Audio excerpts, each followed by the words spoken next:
Hi guys, this is me again, Jan, a working student na buntis na ngayon. So today is April 30 and yes, this video is just last April and ngayon ko lang siya ma-upload. But anyway, today is my prenatal day and before mi mulakaw is i-arrange lang sa pod na ko ang among gikatulugan no.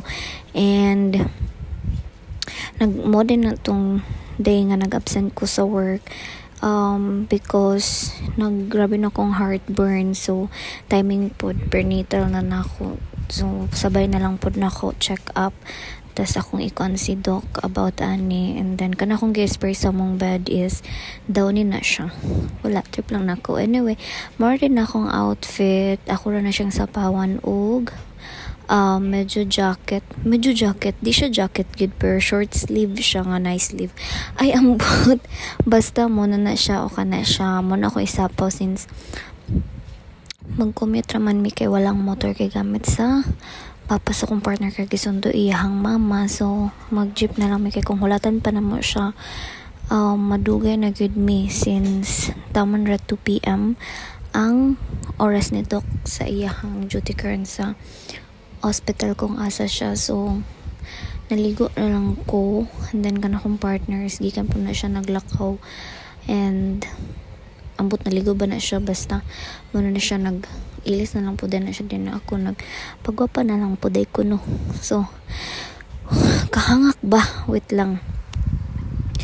So nga na rin na akong kondili kay kung magputag coloretes akong nawong kay aside sa bugatan ko, ga-careful ko nga dili maapektuhan si baby sa kong tiyan sa mga product nga akong ginagamit. And mind you, bago pa akong ligana pero gatulo na akong singot igang nagiging kalibutan karong Diyos ko. And nagbutang lang pod ko na akong oil sa kumbok as usual. So kabalo ba mo nga kani nga lakawan na wala nga akong glasses ani dato sa hospital kung asa mi nagpa-pray na to sa akong OB, kaya ang bot nagdinanghag katugo namin tanan katugo namin to sa akong partner. And then kanipod nga days naka-absent ko sa akong 5 PM nga klase kay Wednesday man na siya, so every Wednesday nabi ako 5 PM nga klase naka-absent ko kay it turns out nga dugay kami kahawa dito sa hospital. Imagine sa na oras na nang hawa mi mga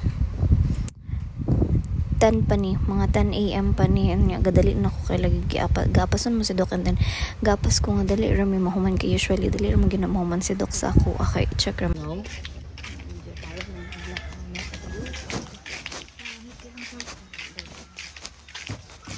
Wala ang balay lugar dito. Ikon sila, parents lagi. Parents sila.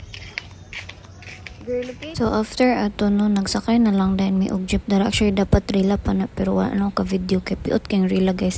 Sa jeep na siya padulong na mi dadto sa kung asa ko sa asang hospital ko magadto kung asa si doc. And then as you can see, grabe ka traffic, and then igang kaayo limot kay tanan gatulo na mong singutan na sa kong partner may kadala og paypay or any minifan kay lagi gadali. And fast forward nakabot na mi diri sa Polymedic. Yes, Polymedic mi pa OB kay na mo OB, and naglinya lang sa DI ko diri sa insurance kay para makalas kay di man ta kwartahan, so nagulat ra ko tawagon dara and si counselor na siya. And well, nagulat na sige po panipa kung anak dara no kay kung ano man na basta muna na siya. And then gitawag na ko guys, dali lang po siya nagpermer ako and all. And after na ato na din mi sa clinic ni doc, and naghulata mi dara og bali 4 hours kay napaday pa anak si doc sa OR, and then na siya emergency meeting. So basically mga 4 PM namin yan ni asikaso. So narang clinic ni doc guys, so wala pa man siya gikuha kung vital signs ana. So bye, thank you for watching.